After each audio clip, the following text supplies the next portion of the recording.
লুটের টাকার নেশপোষ্য ভোগীরা আবারও সক্রিয়। নির্বাচন যতই এগিয়ে আসছে, লুটপাটকারী ও তাদের সাকরেদরা নানাবিধ ছলকলার আশ্রয় নিতে শুরু করে দিয়েছে। নিশ্চিত পরাজয় টের পেয়ে এবার উঠে পড়ে লেগেছে নির্বাচন প্রক্রিয়াকে বানচাল করতে। কিন্তু ত্রিপুরা ক্রিকেট অ্যাসোসিয়েশনের কোটি কোটি টাকা দুর্নীতির বিরুদ্ধে ধারাবাহিক লড়াই রাজ্যের দুর্নীতি বিরোধী লড়াইয়ের রোল মডেল। দুর্নীতি বিরোধী লড়াইয়ের ধারাবাহিকতায় হাইকোর্টের নির্দেশে ত্রিপুরা ক্রিকেট অ্যাসোসিয়েশনের যে অকাল নির্বাচন হচ্ছে, সেই নির্বাচনকে ছলচাতুরি করে বানচাল করার অপচেষ্টা যে শুধুমাত্র আশারে গল্প হয়ে থাকবে, সে কথা কি আর বলার অপেক্ষা রাখে?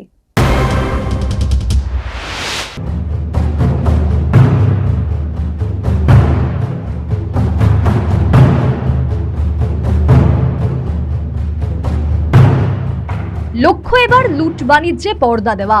দ্বিতীয় লক্ষ্য হলো টিসিএর অবশিষ্ট ফান্ডের রাহুর গ্রাস।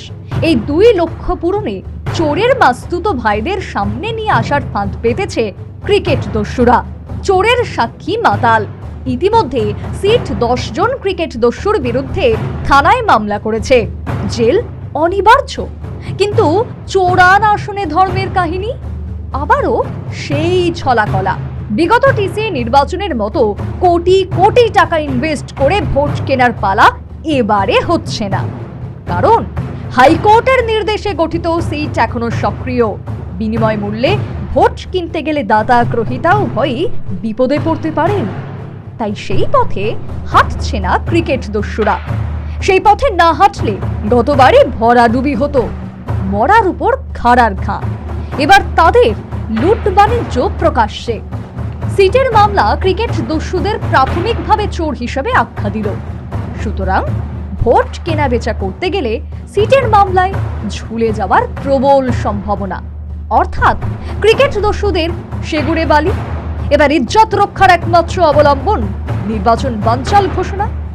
সিটের মামলায় চোর হিসেবে শিলমোহর পড়ে যাওয়া ক্রিকেট দস্যুদের আবার ইজ্জত। তবুও শেষ রক্ষার ব্যাকুল প্রয়াস।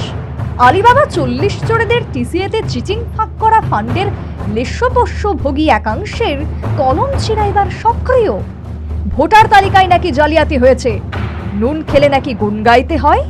হাইকোর্টের নির্দেশে গঠিত সিট পর্যন্ত যেখানে ক্রিকেট দস্যুদের চোর প্রতিপন্ন করে থানায় মামলা করেছে, সেখানে ওই সকল কলম বাবাদের কাছে ক্রিকেট দস্যুরা ধোয়া তুলসী পাতা। পত্রপত্রিকার অভিযোগ সম্বন্ধে আমি বলবো, আমার যেটা মনে হয়, আপনি যেমন সুন্দর করে আমার কাছ থেকে সব জেনে গিয়েছেন, ওরা যদি আমাদের কাছ থেকে জেনে যেত, হ্যাঁ, জেনে নিউজ করতো, বা ওদের রিপোর্টিং সোর্সটা যদি এরকম শক্তপুক্ত হতো, তাহলে ওরা হয়তো এমন নিউজ করতেন না। লেশপোষ্য ভোগের কি মহিমা বাবা! এই ধরনের বিভ্রান্তিকর সংবাদের তীব্র প্রতিবাদ জানিয়েছে হাইকোর্ট কর্তৃক গঠিত কমিটি অফ অ্যাডমিনিস্ট্রেটরস বা কোয়া। ইলেকশন চলাকালীন সময়ে যেহেতু আমাদের জেনারেল বডি অলরেডি ওই মিটিং করে বলে দিয়েছে যে অ্যাপেক্স কাউন্সিল থাকবে না, ফ্রেশ ইলেকশন হবে, এই সিদ্ধান্ত হয়েছে। এটার ভিত্তিতে কোর্টও বলেছে ফ্রেশ ইলেকশন হবে। তাহলে ফ্রেশ ইলেকশন করার জন্য, যেহেতু আমাদের এখন অফিস বিয়ারাররা নেই, হ্যাঁ, সুতরাং উনারা একটা কমিটি করে দিয়েছে। সেই কমিটি হচ্ছে, নাম দিয়েছে কমিটি অফ অ্যাডমিনিস্ট্রেটরস। কাজটা বলে দিয়েছে ইন্টারিম কেয়ারটেকিং ফাংশন। ক্রিকেট দস্যু ও তাদের লেশপোষ্য ভোগীদের ছলকলার আর শেষ নেই। উপায়ন্ত না দেখে এবার নির্বাচন বানচালের কূটকৌশলে তারা অবতীর্ণ।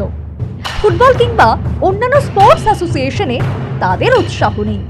স্পোর্টস কাউন্সিলেও ডঙ্কা বাজিয়ে এসেছে। উৎসাহ সেই ক্রিকেট, কারণ টিসিএতে রয়েছে সেই মধু ভাণ্ড। তবে এবার মধু ভাণ্ডে মধু খেতে গেলে মৌমাছির হলে বিদ্ধ হতে হয় কিনা কে জানে। কারণ এই যাত্রায় রানী মৌমাছির পাহারাদাররা সক্রিয়। Bureau report, news vanguard.